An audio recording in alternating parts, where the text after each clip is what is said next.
Hello students, let's see this question. The question says match the following column 1 and column 2. Column 1 और column 2 को match करना है, ठीक है? So column 1 में हमसे क्या कह रहे हैं? यहाँ पे चार चीजें लिखी हैं A B C D. आपको करेक्ट मैच यहाँ से फाइंड आउट करके आपको पता करना है, ठीक है? सो एक एक करके स्टार्ट करते हैं। कॉलम 1 में सबसे पहले लिखा हुआ है ए के अंदर NaH2PO4 प्लस Na2HPO4, ठीक है? देखिए NaH2PO4 और दूसरा क्या है आपका, इसको Na को हटा दो तो Na को हटा दोगे तो इसके ऊपर क्या आ जाएगा, एक नेगेटिव चार्ज आ जाएगा। और दूसरा क्या है, HPO4 टू नेगेटिव, ठीक है? तो अगर मैं देखूं H2PO4 नेगेटिव है, ये क्या कर सकता है, एक प्रोटॉन रिलीज कर सकता है और किस में कन्वर्ट हो सकता है, HPO4 टू नेगेटिव में, इसमें कन्वर्ट हो सकता है। तो अगर ये प्रोटॉन रिलीज कर रहा है तो ये क्या हो गया, एसिड हो गया, और ये क्या हो गया, कॉन्जुगेट बेस हो गया, कॉन्जुगेट बेस हो गया, ठीक है? तो अगर इन दोनों को साथ में डाला हुआ है तो एक एसिड के साथ में H3PO4 H2PO4, क्योंकि ये क्या है, एक एनायन है, एक एनायन से आप प्रोटॉन निकाल रहे हो ऑलरेडी, तो ये वीक एसिड की तरह काम करेगा। तो वीक एसिड और उसके कॉन्जुगेट बेस का मिक्सचर क्या कहलाता है, बफर कहलाता है। तो ये क्या होगा, बफर सिस्टम होगा, ठीक है? बफर सिस्टम होगा, यानी कि ए का मैच होगा पी के साथ में। देखो पी के साथ में दिख रहा है, यहाँ पे पी के साथ में दिख रहा है, पी के साथ में दिख रहा है। अब क्यू, पीएच देखो ये क्या है, एसिडिक बफर है ना, तो एसिडिक बफर का पीएच क्या होगा, लेस देन 7 होगा, तो क्यू क्यू हो जाएगा इसका। यहाँ पर भी क्यू दिख रहा है, ठीक है? अब बफर्स क्या होते हैं, बफर्स ऐसे सिस्टम होता है जो पीएच चेंज नहीं होता, जिसका पीएच चेंज नहीं होता। If you add a small quantity of acid base और इफ यू डाइल्यूट इट, अगर आप इसे डाइल्यूट भी करते हो तो इसका आर तो नहीं होगा। यहाँ पे लिखा है, आर में लिखा है पीएच चेंजेस ऑन डाइल्यूशन, ये बफर सिस्टम है, इसका पीएच डाइल्यूशन पे चेंज नहीं होगा, तो आर नहीं हो सकता। तो थर्ड ऑप्शन यहाँ से रूल आउट हो गया, ठीक है? व्हाट अबाउट एस, एस का क्या होगा, देखो सॉल्ट हाइड्रोलिसिस आता है। अब सॉल्ट हाइड्रोलिसिस क्या होता है कि जब भी आपका एक वीक एसिड का एनायन या फिर वीक बेस का केटायन वाटर के साथ इंटरेक्ट करता है तो उसको हम सॉल्ट हाइड्रोलिसिस कहते हैं, ठीक है? उसको हम कहते हैं सॉल्ट हाइड्रोलिसिस। तो यहाँ पर आपका ये जो वीक एसिड है, इसका एनायन H2PO4 नेगेटिव, ये क्या करेगा, वाटर के साथ इंटरेक्ट करेगा और क्या रिलीज कर देगा, देखो यहाँ पे बना देगा, क्योंकि एनायन है तो वाटर से कैटायन ले लेगा तो बन जाएगा H3PO4 और हाइड्रोक्साइड आयन रिलीज कर देगा। तो वाटर का हाइड्रोलिसिस कर दिया इसने। सिमिलरली आपका ये जो HPO4 टू नेगेटिव एनायन है, ये भी वाटर के साथ इंटरेक्ट करेगा तो क्या बना सकता है आपका, H2PO4 negative and hydroxide release कर देगा। तो दोनों ही एनायंस क्या है, वाटर के साथ इंटरेक्ट कर रहे हैं, राइट? क्योंकि ये दोनों क्या है, एक तो वीक एसिड है, उसका कॉन्जुगेट बेस है, तो कॉन्जुगेट बेस जो है, क्योंकि ये प्रोटॉन एक कैरी करता है तो इसकी एसिडिटी बहुत कम होगी, क्लियर? तो ये क्या करेगा, वाटर के साथ इंटरेक्ट करेगा, इस वजह से ये दोनों क्या करेंगे, सॉल्ट हाइड्रोलिसिस करेंगे। द केटायनिक एनायनिक हाइड्रोलिसिस यहाँ पर हो रहा है, सॉल्ट हाइड्रोलिसिस, राइट? सो इसका एस होगा, ए का एस से मैच होगा, तो लिखा हुआ है एस से मैच। लेकिन किसी भी ऑप्शन में टी से मैच नहीं था, क्योंकि पीएच 7 हो ही नहीं सकता, अगर ये एसिडिक बफर है तो पीएच लेस देन 7 होगा, राइट? सो सेकंड ऑप्शन भी नहीं है क्योंकि उन्होंने एस को मेंशन नहीं किया है, राइट? अच्छा, अब बी को देखो, बी में देखो, बी में क्या लिखा हुआ है, एनिलीन लिया है एंड आपका H2SO4 लिया है। एनिलीन क्या है, एनिलीन क्या होता है, एक वीक बेस होता है और ये क्या, एक स्ट्रॉन्ग एसिड है, ठीक है? वीक बेस स्ट्रॉन्ग एसिड है। वीक बेस के नंबर ऑफ मोल्स कितने दे रखे हैं, बेस के जो नंबर ऑफ मोल्स हैं कितने हो जाएंगे, वॉल्यूम मल्टीप्लाइड बाय मोलारिटी, ठीक है? Volume multiplied by molarity, volume है 100 ml और मोलारिटी है कितनी, 1/10, सो कितने हो जाएंगे, 10 मिली मोल्स प्रेजेंट है, 10 मिली मोल्स। और आपके एसिड के कितने मिली मोल्स हो जाएंगे, यहाँ से 100 multiply 1/5, that is 20 milli moles, 20 milli moles, या 20 मिली मोल्स प्रेजेंट है। सो आप क्या देख रहे हो कि हमारे एसिड के मिलीमोल्स ज्यादा हैं, एसिड के मिलीमोल्स ज्यादा हैं। सो अल्टीमेटली क्या करेगा, आपका जो बेस के सिर्फ 10 मिलीमोल्स आपके एसिड के 10 मिलीमोल्स के साथ में रिएक्ट करेंगे, क्योंकि बेस हमारा कैसा है, मोनो प्रोटिक है, मतलब एक ही प्रोटॉन एक्सेप्ट कर सकता है। तो यहाँ से क्या करेगा, हाफ मोल्स ले लेगा, 10 मोल्स के साथ रिएक्ट करेगा, बाकी के 10 मोल्स एसिड के एसिड रह जाएंगे। तो एसिड सोल्यूशन कैसा होगा? ऑब्वियसली बात है कि अगर स्ट्रॉन्ग एसिड है तो सोल्यूशन उसकी क्वांटिटी भी ज्यादा दी हुआ है, तो सोल्यूशन कैसा हो जाएगा? एसिडिक हो जाएगा। जो सॉल्ट बनेगा वो कैसा होगा? एसिडिक। तो पीएच क्या होगा? Less than 7। क्यों? सही बात है। अब यहाँ पर आप क्या देख रहे हो कि आपका जो ओवरऑल मिक्सचर होगा, जो टोटल वॉल्यूम होगा वो कितना होगा? 100 प्लस 100 होगा, 200 ml हो जाएगा। अगर आप डाइल्यूट कर दोगे तो नंबर ऑफ मोल्स क्या हो जाएंगे? डिक्रीज हो जाएंगे ना। नंबर ऑफ मतलब कॉन्सेंट्रेशन क्या हो जाएगी? डिक्रीज हो जाएगी, क्योंकि अब volume of the water is increasing, right. So pH change हो जाएगा उस केस में, राइट। PH is going to change, pH is going to change. Dilution से क्या होगा? कॉन्सेंट्रेशन चेंज होगी, और कॉन्सेंट्रेशन चेंज होने से पीएच चेंज हो जाएगा। क्लियर? क्योंकि यहाँ पर इसका जो पीएच निकालने का तरीका होता है, that is equals to it is equals to pH is equals to your half pKw minus pKb minus log C. C is the concentration of the base. ठीक है? तो अगर concentration change होगा तो obviously बात है pH change होगा ना, right? So pH changes on dilution. So R बिल्कुल सही justify होता है, ठीक है? ये बफर सिस्टम क्रिएट नहीं कर रहा क्योंकि वीक बेस तो है, लेकिन उस वीक बेस के साथ में उसका कॉन्जुगेट आपका कॉन्जुगेट एसिड, कॉन्जुगेट उसका एसिड नहीं है, कॉन्जुगेट एसिड नहीं है,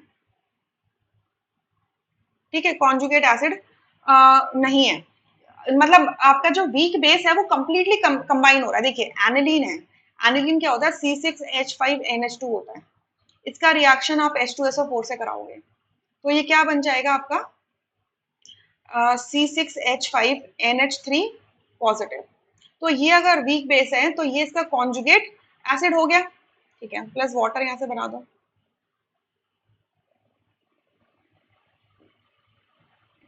सॉल्ट प्लस वाटर, ठीक है। सल्फेट इसको क्या करेगा? सराउंड करेगा, ठीक है। अच्छा, अब यहां से आप एक चीज नोटिस करोगे कि आपका जो वीक बेस है वो पूरा का पूरा कंज्यूम हो चुका है, वो पूरा का पूरा कॉन्जुगेट बेस में कन्वर्ट हो गया। तो कॉन्जुगेट बेस तो बना है बट वीक एसिड नहीं बचा, इस वजह से बफर सिस्टम नहीं है, ठीक है। अब व्हाट अबाउट एस? अब देखो यहाँ पर ये जो क्या है, वीक एसिड का जो कॉन्जुगेट एनायन है, कॉन्जुगेट एसिड है, कॉन्जुगेट एसिड का जो एनायन है, मतलब सॉरी कैटायन है, जो कॉन्जुगेट एसिड बन रहा है, जो कैटायन है, क्योंकि वो वीक बेस से निकल के आया तो वो वाटर के साथ इंटरेक्ट करेगा। वाटर के साथ कैसे इंटरेक्ट करेगा? C6H5NH3 पॉजिटिव जो है ये वाटर के साथ इंटरेक्ट करेगा और क्या कर देगा? C6H5NH3 पॉजिटिव OH नेगेटिव इस तरीके से बनाएगा, प्लस H पॉजिटिव रिलीज कर देगा, यानी कि वाटर का हाइड्रोलिसिस के मतलब सॉल्ट हाइड्रोलिसिस हुआ इस केस में। क्लियर? सो S भी हो जाएगा, तो S यहाँ पे लिखा हुआ है। क्लियर? अब C के लिए देख लेते हैं, एक बार मैं कुछ पेजेस ऐड कर लेती हूँ सो दैट इजीली हम लिख पाए। अब C के लिए देखो, C के लिए क्या लिखा हुआ है? अगेन आपका क्या एसिटिक एसिड लिया है जो कि एक वीक एसिड है, और NaOH क्या लिया है? वीक बेस, स्ट्रॉन्ग बेस लिया है, स्ट्रॉन्ग बेस लिया है। तो वीक एसिड और स्ट्रॉन्ग बेस के केस में अगर आप पीएच निकालोगे, ठीक है, इस केस में आप पीएच निकालोगे तो इसका पीएच का फॉर्मूला क्या हो जाएगा? Half pKw plus pKa, pKa, और ये हो जाएगा आपका कितना? Plus log concentration, plus log of concentration of the acid, ठीक है।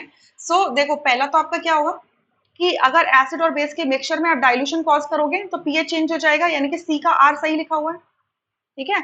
अब ये कैसा है? आपका मिक्सचर दे रखा है कैसा? आपका 100 ml एसिटिक एसिड है 1/10 मोलर, और 100 ml NaOH है 1/10 मोलर। सो दोनों के नंबर ऑफ मोल्स निकालो।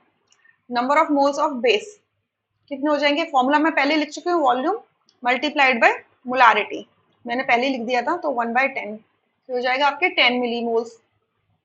Yeah, and number of moles of acid 100 into 1/10, so इसके भी कितने होंगे? 10 मिलीमोल्स। सो आपका दोनों एसिड और बेस कैसे हैं?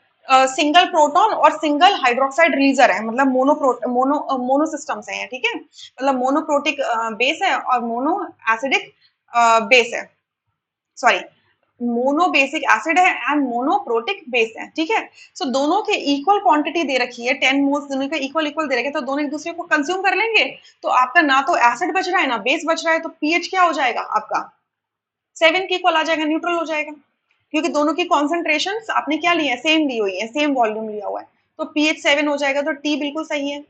अब क्योंकि आप क्या देख रहे हो, यहाँ से क्या देख रहे हो, एसिटिक एसिड है, CH3COO H है, ये NaOH के साथ रिएक्ट करेगा, तो क्या बना देगा आपका CH3COO minus Na positive plus H2O, ठीक है। अब क्योंकि ये जो वीक एसिड है, इस वीक एसिड का ये जो कॉन्जुगेट बेस है, ठीक है, ये आपके वाटर के साथ इंटरेक्ट करेगा, क्योंकि ये क्या है, एनायन है वीक एसिड का, सो ये वाटर के साथ इंटरेक्ट करेगा, राइट। सो क्या बना देगा ये CH3COOH प्लस आपका OH नेगेटिव, क्लियर। सो इसको हम कहते हैं सॉल्ट हाइड्रोलिसिस। तो यहाँ पर सर्टेन एक एनायन कर रहा है, तो एनायनिक हाइड्रोलिसिस जाएगा, तो ओवरऑल सॉल्ट हाइड्रोलिसिस का पार्ट है, सो सी का S हो जाएगा, ठीक है। RST होगा सी का, बट क्यों नहीं हो सकता, क्योंकि पीएच 7 से कम नहीं जा सकता, क्योंकि ऑलरेडी वीक एसिड दिया और वो भी पूरा कंज्यूम हो गया। बफर सिस्टम नहीं बनेगा, बफर सिस्टम क्यों नहीं बनेगा, देखो आपका वीक एसिड आपका प्रेजेंट है और उसका कॉन्जुगेट बेस भी प्रेजेंट है रिएक्शन के अंदर, बट रिएक्शन होते ही कॉन्जुगेट बेस तो बन गया, सारा का सारा वीक एसिड कंज्यूम हो गया, तो आपका कॉन्जुगेट बेस तो रहा ही नहीं है, सिर्फ सोल्यूशन के अंदर क्या पड़ा हुआ है, और वीक आपका सॉरी कॉन्जुगेट कॉन्जुगेट बेस पड़ा हुआ है, ठीक है। सो आपका बफर सिस्टम नहीं हो सकता ये। अच्छा, अब डी का देख लेते हैं। डी का सेम तरीके से देखो, ये आपका क्या स्ट्रॉन्ग बेस दे रखा है और ये क्या दे रखा है, वीक एसिड दे रखा है। अगेन सी और डी के अंदर सिमिलैरिटी क्या है, पीएच आप सेम फॉर्मूला से निकालोगे, ठीक है। सो डाइल्यूशन कॉज करोगे, कॉन्सेंट्रेशन चेंज होगी, तो पीएच चेंज हो जाएगा आर। आपका अगर वीक एसिड दिया तो वीक एसिड का कॉन्जुगेट बेस जो होगा, जो उसका एनायन होगा, वो वाटर के साथ इंटरेक्ट करेगा, यानी कि सॉल्ट हाइड्रोलिसिस होगा, तो एस बी हो जाएगा। अब पीएच 7 के इक्वल कैसे आएगा, अब देखो अगर डी के केस में मैं नंबर ऑफ मोल्स निकालूं एसिड के, तो एसिड के नंबर ऑफ मोल्स कितने हो जाएंगे आपके 100 मल्टीप्लाई 1/10, 100 मल्टीप्लाई 1/10, सो ये कितना हो जाएगा 10 मिली मोल्स, या और ये कितना हो जाएगा 100 into 5, N of base, number of moles of base कितने हो जाएंगे 100 इंटू 1/5, तो ये कितना हो जाएगा 20 मिली मोल्स, ठीक है। अब देखो रिएक्शन कैसे होगी, यहाँ पर ये दे रखा है H2C2O4 carboxylic sorry oxalic acid दे रखा है, ये रिएक्ट कर रहा है KOH के साथ में, सो ये क्या देगा K2C2O4 प्लस H2O देगा। इसको बैलेंस करो, इसको बैलेंस करोगे तो देखो यहाँ पर 2 लगा दोगे, तो पोटेशियम 2 हो गए, ऑक्सलेट 1 हो गया, हाइड्रोजन टोटल 4 हो गए, तो यहाँ पर 2 लगा दोगे और ऑक्सीजन 2 हो गए, ठीक है। इस तरीके से मतलब मैंने कार्बोक्सिलेट को 1 में कंसिडर कर लिया। तो आप क्या देख रहे हो यहाँ पे, मोल्स का रेशो क्या है एसिड और बेस का, इसका 1 मोल है तो इसके 2 मोल्स यूज होंगे, तो अगर एसिड के आपके 10 मोल्स दे रखे हैं तो बेस के कितने चाहिए होंगे 20 मोल्स चाहिए होंगे, यानी कि 10 moles of acid 10 millimoles of acid will consume all 20 millimoles of base, मैंने पहले मोल्स बोल दिया था, ये मिलीमोल्स है, ठीक है। सो क्या होगा, सोल्यूशन के अंदर बेस बचा ही नहीं है, एसिड बचा ही नहीं है, तो पीएच क्या हो जाएगा 7 हो जाएगा, इस वजह से पीएच 7 होगा, लेस देन 7 नहीं हो सकता, इस वजह से यहाँ पे टी लिखा हुआ है, क्लियर। बफर सिस्टम अगेन नहीं होगा, क्योंकि रिएक्शन सिर्फ न्यूट्रलाइजेशन हो रही है, न्यूट्रलाइजेशन हो रहा है, सारा का सारा एसिड बेस के साथ रिएक्ट करके उसका सॉल्ट बना दे रहा है, मतलब आपका कॉन्जुगेट बेस बन रहा है, वीक एसिड का कॉन्जुगेट बेस बन रहा है, बट वीक एसिड तो बचा ही नहीं है, राइट। इस वजह से बफर सिस्टम नहीं बनेगा। सो आपका करेक्ट ऑप्शन हो जाएगा first, rest options will be incorrect.